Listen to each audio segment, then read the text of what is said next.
if these programs are still running, then you'll keep experiencing different characters and the same situations going on. So, that my example was that abandonment wound kept me recreating that experience.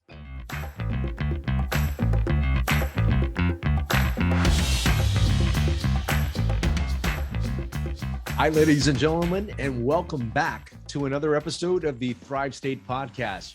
Your host here, Dr. V, with another episode that I'm really stoked to share with you on inner peace. Now, I didn't recognize this until I was an adult, but it was probably a lot of traumas I had growing up. I mean, being an immigrant here to this country, having a lot of stories and not feeling like I was enough. I even had some abandonment stories. I didn't realize it, but those stories were trapped in my bodies and trapped, and it showed up as stress in my life. And it wasn't until I started to develop symptoms of being overweight, being diabetic, being hypertensive, being on prescription medications, being stressed out, and having these poor habits that eventually led to, again, all these physical symptoms in my body. Now, some of us might have these traumas and they manifest maybe not as health symptoms, but maybe symptoms in our relationships, where our relationships aren't as good as they are, or maybe the amount of success has reached a certain ceiling because there's maybe some stories that we've told ourselves about our ability to achieve. So, receiving that inner peace and being able to identify some of these negative patterns that are within us is so powerful, because if we could start to heal them, we will really have access to abundant health, really have access to, having great emotions and doing the things that we want to bring out to the world. And this is why this conversation is so important. It's a conversation about inner peace, about one, having the awareness of them. And then also, how do you start to maybe understand that you have some issues from your past that's holding you back, and how to resolve that? So this is why I'm so excited about today's podcast with Charles Clay. Charles is actually an inner peace healer and coach, and he is the co-author of the Better Business book and the founder of the Inner Peace Process. He helps men and women release fear, anxiety, and subconscious blocks to create their dream life with ease. Charles helps successful men and women heal their deepest wounds and release subconscious limiting beliefs to end self-sabotaging behaviors and live the life they deserve using a powerful inner peace process. And without further ado, ladies and gentlemen, here's Charles Clay. Charles Clay, welcome to the Thrive State Podcast, brother. Yes, glad to be here. I am so glad to have you on. Charles Clay, he is actually a part of my extended community. When I think the people reached out so that we can meet together face to face and have a conversation, I was looking at his page. First of all, you might have already been my Facebook friend and I didn't even know you, number one. And then the second thing is we share such, a lot of mutual friends. And after digging into your work, hearing you on some of the other podcasts, I am really stoked to have this conversation, brother. Likewise. And I'm just landed back home from a trip to Zion with the Epic Men's Group. So bringing lots of vacation vibration to you today. Woo! That's what I'm feeling right now. I'm feeling some of that juju. Now, what I like to do to start off the show with, just kind of get the energy lubricated, is 5 to Thrive. 5 quick questions, all worth 1,000 points. Of course, they don't mean anything, but it'll get us a chance to just get the questions rolling. So each one of these answers are going to be less than a minute long. Question number 1. Are you ready, Charles? Yep. Let's rock and roll. All right. Your favorite book? Favorite book is definitely Untethered Soul by Michael. Yeah, I love that. I've been listening to that on my Audible as well. Mm-hmm. Question number 2. We all have lots of pivotal moments in our life, but what would you say in your life? I mean, probably lots, new bride, new baby, but what has been sort of like a big pivotal moment in your life that you would like to reference? Yeah, definitely when I experienced the most physical pain. That was up on a mountain in Mammoth and had a pretty intense snowboarding accident that broke my back and was stuck on the mountain for a while. Ooh, okay. I'm gonna, part of the reason why I like to do these 5 to Thrives is it brings up some content a little bit later for our interview as well. Question number 3 is, what was a big challenge in your life and what was the gift it has given you thereafter? I've been very close to death in a number of ways. I've lost both of my parents from this realm. And so along that journey, gained a lot of lessons and blessings and a deeper understanding of living life fully because of being that close to death. Beautiful. Oh, I can't wait to dive more into that. Next question is, what is a favorite either life hack, biohack, or self-care technique that you like to employ on a regular basis? Yeah, absolutely. I think one of the greatest tools is right under our nose. It's breath. And there's so many different types. I love specific Kundalini breath technique that just energizes my whole being, and I align that with my visioneering, and it's quite the euphoric experience. Oh, beautiful. And last question here is a question I'm very curious to know, because I'm a new dad myself, but what has been sort of the best lesson you have learned thus far as a new dad? Oh, wow. My daughter, Sophia, is such a great teacher of many lessons. Patience has been one, and really like another level of full presence. Oh, yeah. I believe that full presence is really our greatest gift that we can give ourselves and our loved ones, because they grow up so fast, and that's a way to like really anchor in these amazing, vivid memories in HD. Yeah. Well, beautiful. Thank you. Hey, 5,000 points. You're a winner today. And that means I get to take you out to dinner the next time we meet. Yes.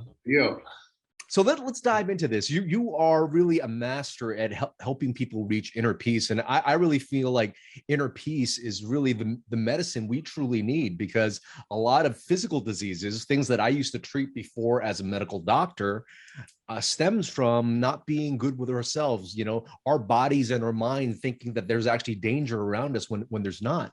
Now, I'd like to know a bit of the story of how you came in to become a healer. I know for myself, it took me being, a immigrant in a refugee boat as a child, growing up with feelings of not being enough, striving to be a successful medical doctor, getting disease as a successful medical doctor, and having to find my way out of that.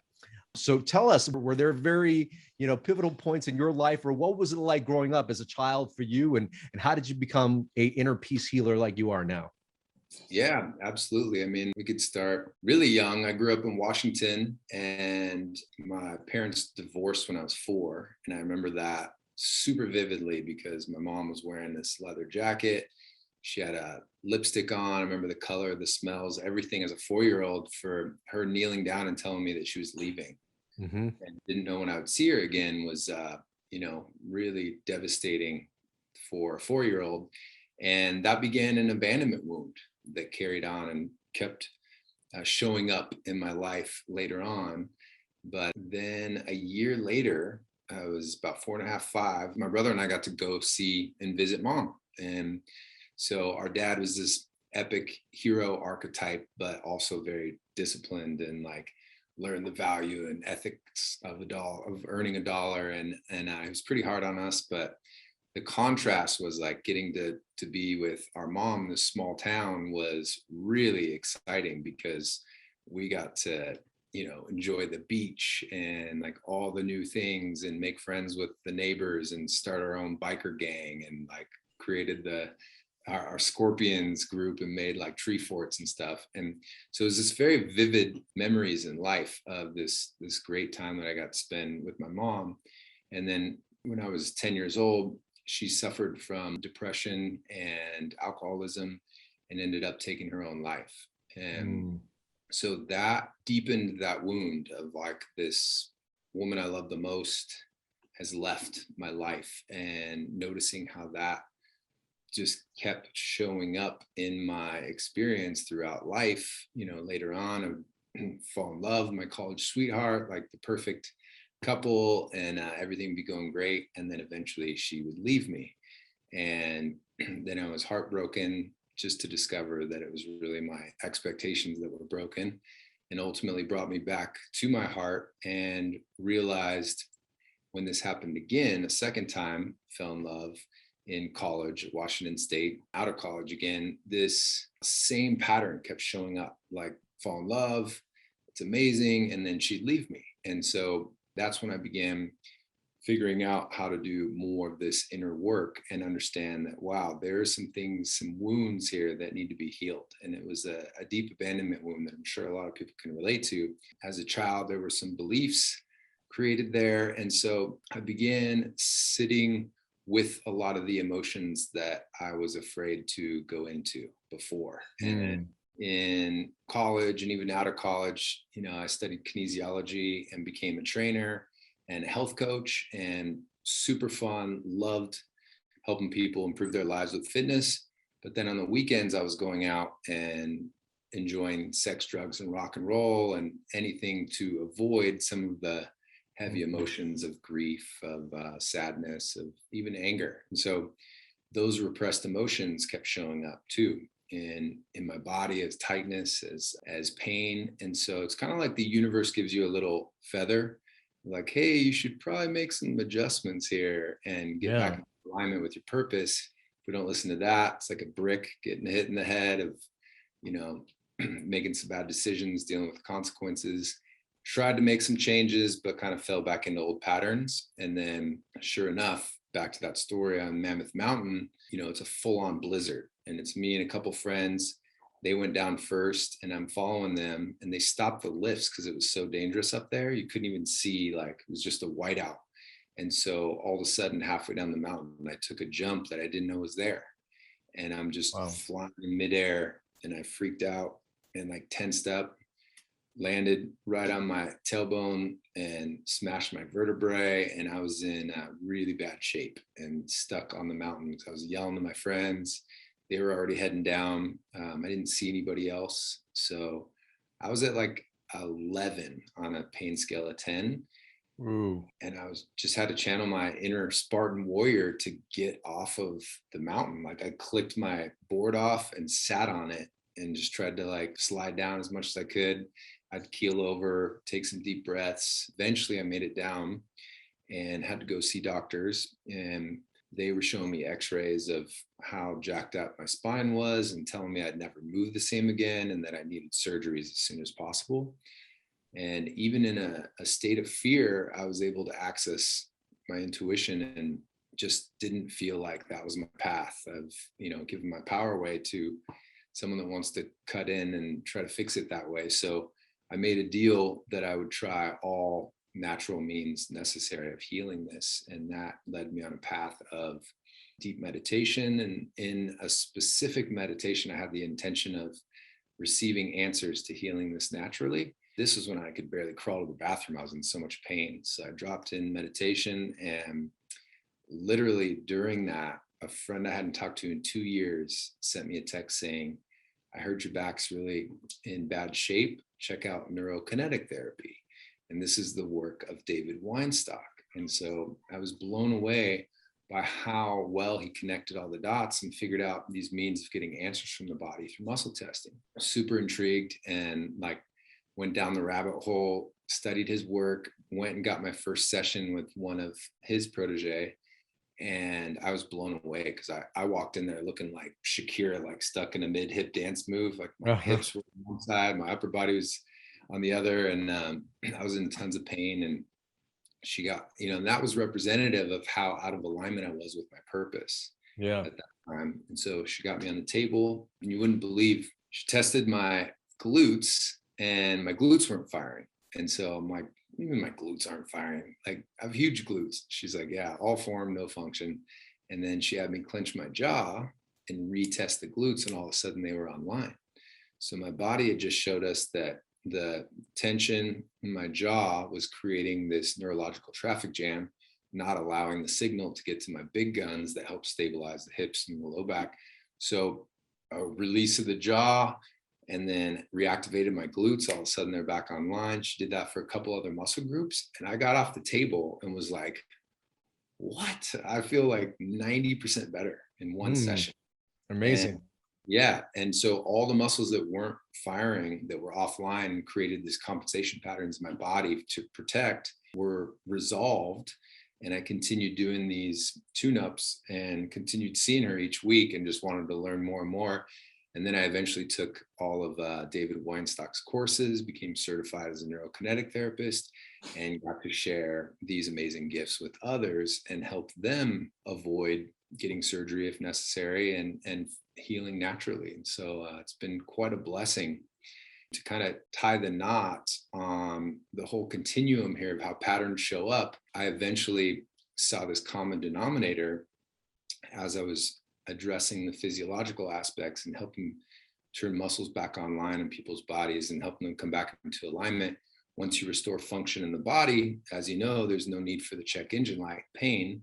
And so they were getting amazing results, but some people would keep coming back because they hadn't addressed the underlying emotional issues as well as metaphysical issues going on in their experience. And so this helped me dive deeper into where I developed the inner peace process. And this is what helped me, really go inward and heal my abandonment wound. And it was through understanding and taking responsibility for the ways in which I was actually subconsciously pushing away my lover by immature, actions and silly things that would help create that same story that I had as a 4-year-old, that I'm not worthy of love, or I can't keep a love around. And so this was amazing because I was able to connect the dots as to the the emotions that I hadn't felt that were still residing in my body as issues in my tissues. And as I connected that 4-year-old and got to reparent, the first time I connected with him, he was like, wanted nothing to do with me. He was like, you abandoned me too. And so it took some time to really build that connection with this part of me again. And as I did, it was like revealing these layers, and it's in such a deeper self-discovery of all these golden nuggets and how all these things were happening for me.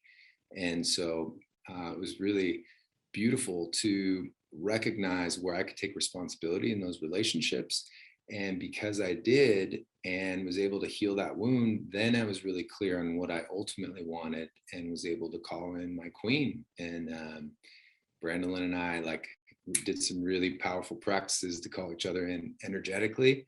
And so it was like stars aligning when we met in physical form. And man, it's been a lot of dreams come true ever since, That is beautiful. That was beautiful.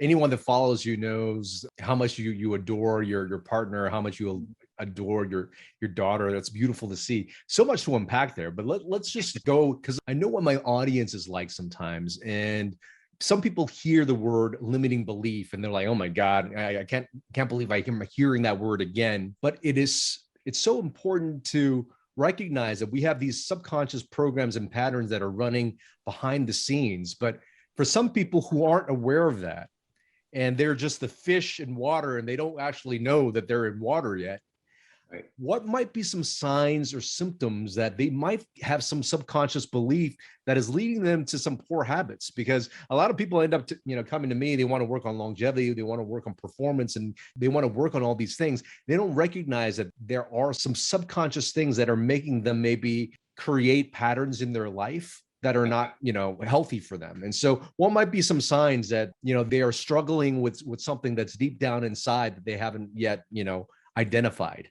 This episode of the Thrive State podcast is brought to you by the Thrive State Accelerator. The Thrive State Accelerator is actually a home course that I developed using the exact same techniques I work with my celebrity clients, CEOs, and executives on how to get them to the Thrive State.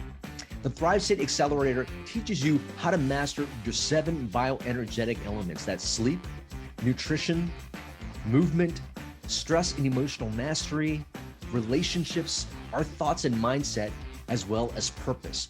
In this Thrive State Accelerator, you're also going to get a bonus module on optimization. That's how I talk about supplementation, peptides, all the optimization techniques I use with my clients to get them to the Thrive state. Now, for some of you who are just joining us for the first time, you guys might be wondering, what is the Thrive state? Well, the Thrive state is actually the energy, the epigenetic environment we give to ourselves, telling our DNA how to act and how to respond. And if we want optimal health, longevity, and peak performance, if we can master these 7 bioenergetic elements, our ability to have those 3 things that we just said, optimal health, longevity, and peak performance, is at its greatest. And it also prevents you from getting chronic symptoms like brain fog, being overweight, feeling sluggish, acne, pain, all these chronic symptoms, as well as preventing you from getting chronic disease. So getting to that Thrive state is really getting to that state to master being that very best version of yourself so you could show up for you, for your family, for your business, everything that's important to you. So go ahead, check it out right now at kienvu.com/accelerator and use coupon code podcast25 for 25% off. Now back to the podcast. Yeah, absolutely. I mean, it can show up in your health. It can show up in your relationships. Relationship shows up really quickly, usually, and even in wealth. And so these belief systems are oftentimes we call them subconscious because they're running behind the scenes, and we can have the strongest willpower to change habits, but if these programs are still running, then you'll keep experiencing different characters and the same situations going on. So, that my example was that abandonment wound kept me recreating that experience of falling in love, and then they would leave me, because that's what the ego is used to, and knowing that we can stay safe there because it's familiar with that. I know that we can survive there at least, right? Our soul is like, we're not here to survive, we're here to thrive. So as we go into those layers and connect the dots between the stuck emotions that are residing in the body that we haven't fully processed from before, those help connect the dots to those specific emotions to when that happened first time in your life. And usually there's a story there and some beliefs and decisions that were made as a younger version of ourselves that continue to show up throughout our experience. And so for some people, it can be money issues, right? Like a upper limit problem, even if they're making, like, I'm finally making more money, each month, but then like it goes out as fast as it comes in, right? So it's like this constant feeling of stress around money, and that might have been picked up from a belief that they got from their parents, right? Or if their mom or their dad was in a scarcity mindset, right? So this gets handed down, especially if we're not aware of it. Or it can even be the belief that like, rich people are greedy, and silly beliefs like that we pick up as kids. And then if that's running in the background, it's like you can reach a level of success, and then like all of a sudden there'll be more expenses. And it's like, man, I just made more money, but now I'm back to where I started. And it can be really frustrating. But that's why I believe that one of the greatest skills we can have as evolving human beings is the ability to identify these limiting beliefs and have a way of clearing them and resolving them. And that's exactly what we do with the inner peace process. That's beautiful. So when you're working with clients, what would you say the time frame it takes for somebody to be able to be conscious of these limiting beliefs, and what is the process in terms of what it looks like? Does it take a few weeks, or is it a matter of a few sessions? What does that look like?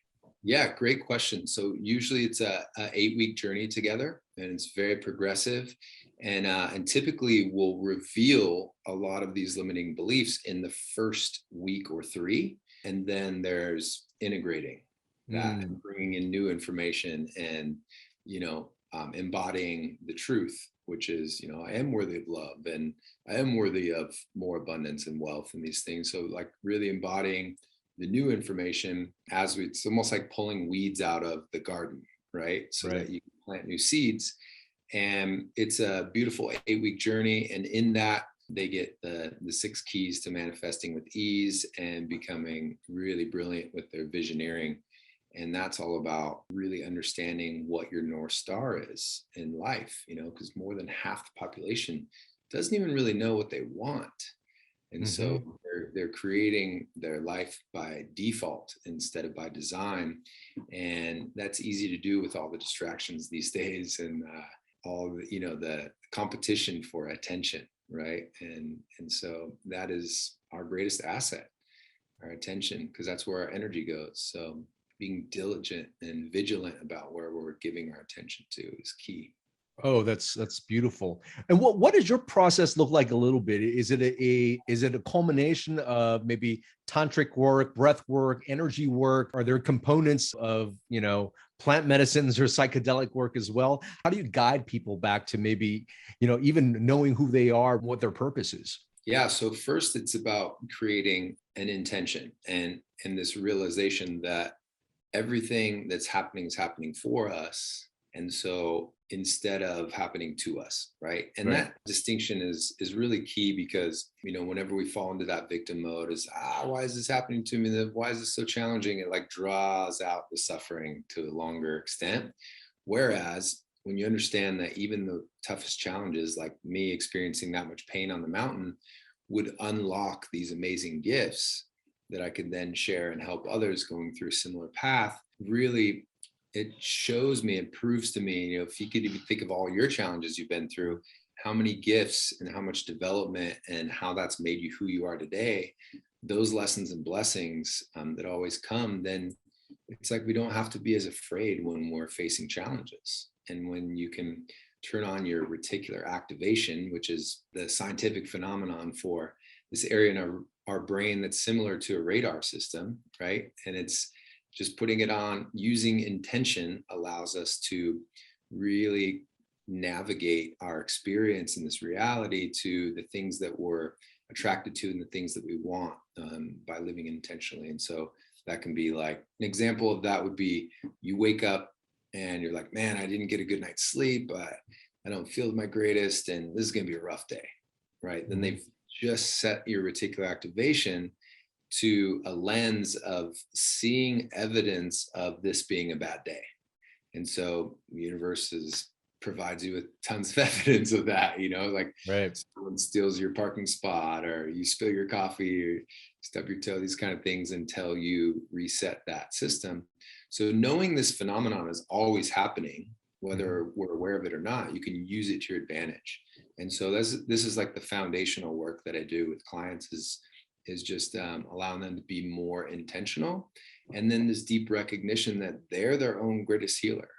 I'm simply a guide to share what's worked with me and help be a mirror to reflecting back to them anywhere there's blind spots. And what's cool about that is that it's an accelerated process, right? And I had to learn the hard way so that I can teach an easier way, which is great because when I was going through those challenges, I would have loved to have a coach that shows me where all the landmines are to avoid and how to move to the lessons and blessings in an accelerated fashion. And so that's what I get to help others with. So it's a beautiful 8-week journey. It's amazing how fast you can see results as you pull out these old weeds, these old beliefs that no longer serve you and bring in new information. It's like unlocks the key to so many dreams coming true, and in such an accelerated fashion, especially when you're clear on your North Star, your vision of where you want to go. And so this is all designed strategically. So each week it's building on the next. And then in a matter of 8 weeks, it's like an entirely new person showing up in a fun way and getting to experience, a lot of their dreams coming true.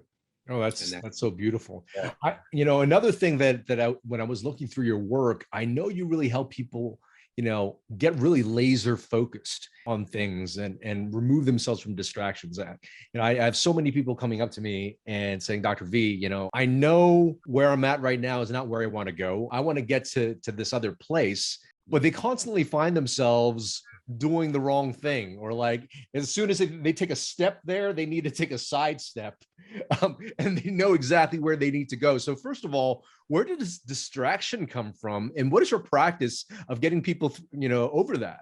Yeah So great question. I mean, I had to learn the hard way. I had like a squirrel attention span for quite some time and realized like how unhealthy my relationship was with Facebook and social media and all these things. And so first, again, I learned the hard way. I took dramatic space from it. And in that, spent more time in nature and found that nature always has the answers, if we're open to receive them.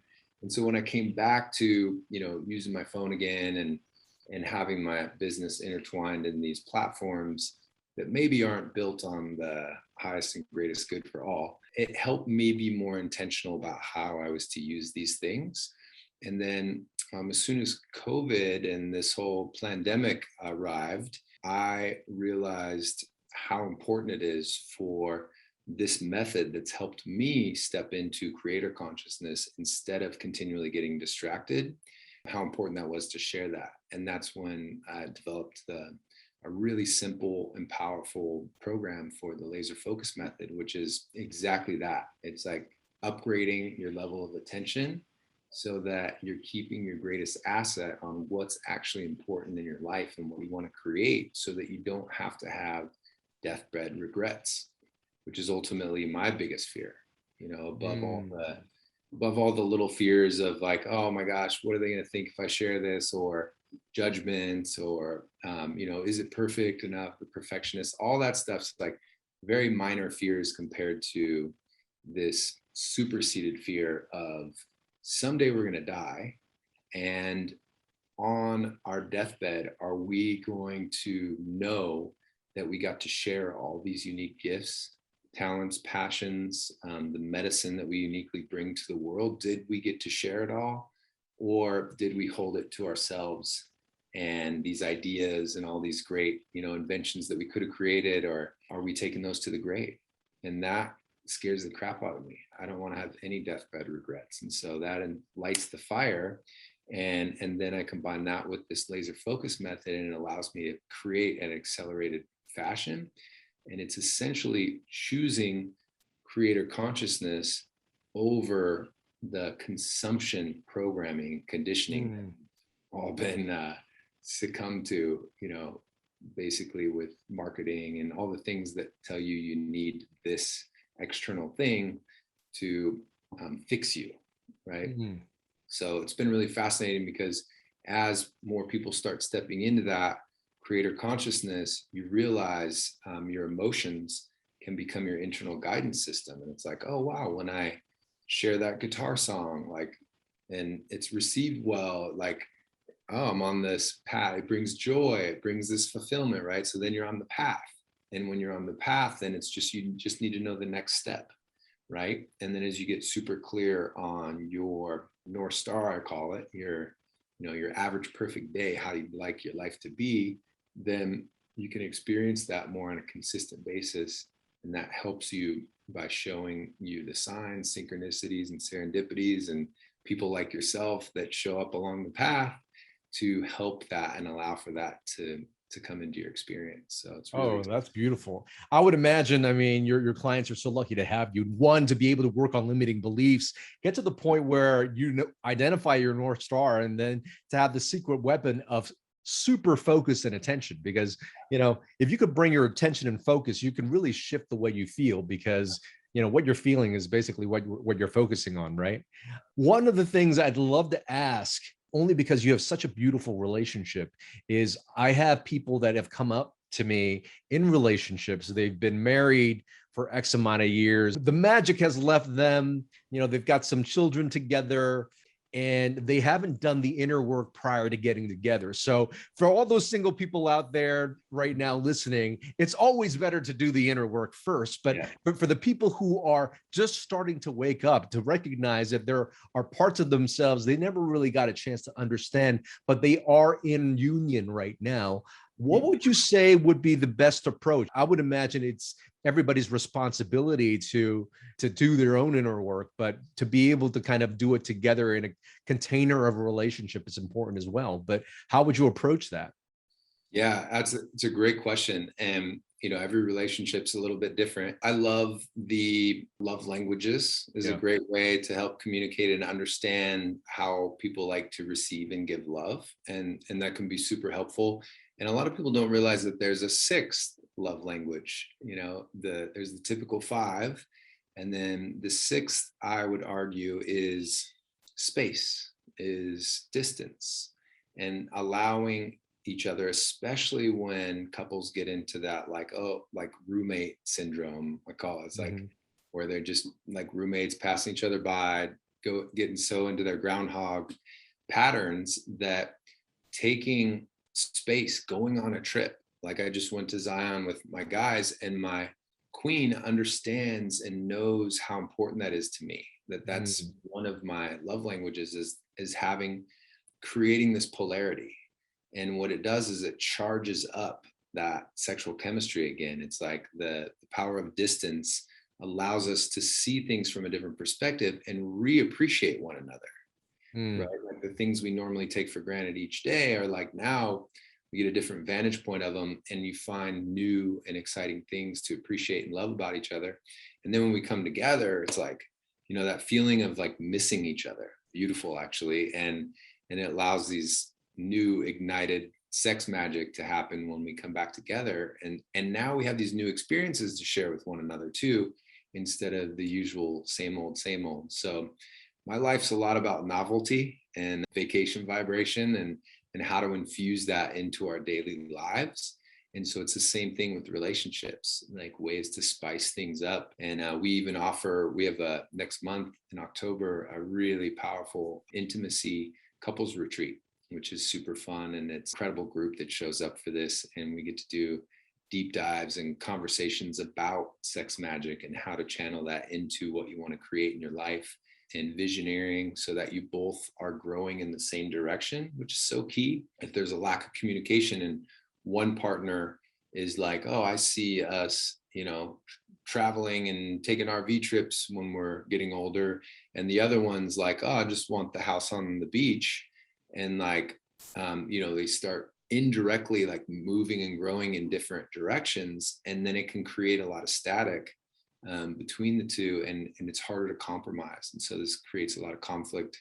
So there's a number of beautiful tools for managing that conflict. And if you visioneer together, you can see where those points meet, and you guys can co-create this beautiful life together. And then you're growing together, which makes it so much more harmonious when you're both clear on the direction that you're going together. It's just allows for a lot more ease and grace in the relationship. You have, you know, fun tools and upgraded communication skills, and it allows for deeper intimacy. And in my definition of that is, into me you see. And so it's being, by doing the inner work, discovering more parts about yourself, and then being able to share that with your partner, and the parts where you are responsible for somewhere you dropped the ball, and really owning that is a way to create that vulnerability and then deeper connection between the two of you. And then oftentimes, you don't have to expect it, but oftentimes your partner will want to share, you know, something deeper about themselves too. And it becomes this beautiful opportunity for deeper intimacy. Oh, how beautiful. You know, I think I heard you on a different podcast using the term, and I didn't know if I heard it right or not, but you used the word relationship rather than relationship. Can you elaborate on why you use that? Yes. So when Brandon and I first came together, we purposefully decided that we would create our relationship the way that we want to. And that includes marriage too, because I had to work through a lot of resistance to the whole like typical societal idea of what marriage is. You know, I mean, you could look at statistics. That's not looking too good. I can look at my family. You know, my dad was married 3 times and divorced 3 times. And so I got to see the good, the bad, and the ugly. But like separating, like, thanks for the contrast. I see that's one way of doing marriage. So that allows me to get more clear, and Brandon and I, on how we want our marriage to be shaped. And so that's why we always prefer the word relationship over relationship, because we're constantly reshaping it. You know, it's always a work in progress. So that's beautiful. Well, so many nuggets today. One, really understanding those limiting beliefs really affect our inner peace. And, you know, I think if you're feeling like you've got symptoms in your health, symptoms in your relationships, symptoms in your wealth, or symptoms in just your emotional being and where you're at right now, start to maybe look inside and see if you need some inner work. Likely you do. I love the fact that you also provide a program where people get laser focused, because learning to master that attention really allows you to master yourself and allows you to really, take what you want, your North Star, and give it out to the world. And your relationship nuggets were great. Now, before I end with my last question, where do people find you if they want coaching, if they want you on their podcast? Where do people find you online? Yeah, I love to connect. So really easy. Instagram, super simple. It's charlesclay.coach. You can even email to connect@charlesclay.coach. And either way, whatever part of this resonates with you, just mention inner peace process or laser focus method, or just want to connect. I'm always happy to connect. And that way I can make sure and get you the support that you need. And that's one message that I'd love to share is like, I remember a point in my life where I tried so hard to do it all on my own. And it was like this slow evolution. Whereas, I'd go hide out in my man cave to process all my stuff until I was like superhero status to come out again. And instead, it's like the moment I had the courage to ask for help and support and begin investing in coaches for myself to find a faster way to the lessons and blessings, then my life changed exponentially. And so I encourage others to do the same. If you are feeling stuck or recognizing any of these blocks or upper limit problems, then there's tons of support and resources for you, so you don't have to feel and stay stuck. That's beautiful. With everything that's happened in your life thus far, what has been your best medicine? Ironically, it is the inner peace process. And it's because being able to connect the dots, and any time that I'm feeling uncomfortable is actually like a chance to put on the curiosity lens and take it through this step-by-step process to connect the dots as to the emotions, the stories that were created from them, and then coming to a resolution so that we come back to our natural state of inner peace, and then just honoring anything that gets in the way of that. And so those uncomfortable feelings are always a sign that there's something to learn, gain, and some new self-discoveries that are upon us. And so they're not to be feared. Beautiful. Charles Clay, thank you for your time today. And thank you for being on the Thrive State podcast, brother. Absolutely. It's a pleasure. I hope you enjoyed that episode of the Thrive State podcast. And if this podcast is bringing a lot of value to you, if you find that your life is just improving with this podcast, that your life is getting to the next level, please consider supporting it. And here's a few ways you can do so. You can do so by liking this video and commenting on this video, and also sharing this video with your friends and family. Another thing you can do is go to ratethispodcast.com/ThriveState. Go ahead and leave us a 5-star review there. It will really, really help this show grow. And this will give me more time so that I could actually give more content to you, just like you got in this episode. And if you haven't already picked up a copy of my book, Thrive State, Your Blueprint for Optimal Health, Longevity, and Peak Performance, you can pick it up now. It became a #1 new release in longevity. Go to thrivestatebook.com. And if you enjoy the book, please consider leaving us a review as well. And the last thing you can do, if you're liking everything here and you want to work more closely with me as well as my team to get you into the Thrive State, go to kienvu.com/accelerator and consider joining the home course, the Thrive State Accelerator. It's really the course that I use. It's the concepts that I use personally when I work with CEOs, celebrities, and my high-profile clients to get them to the Thrive State. Again, the Thrive State Accelerator at kienvu.com/accelerator. And because you're a listener of this podcast, I want you to save 25% by using the coupon code podcast25. I hope we continue to give value to you. And remember always, you are your best medicine.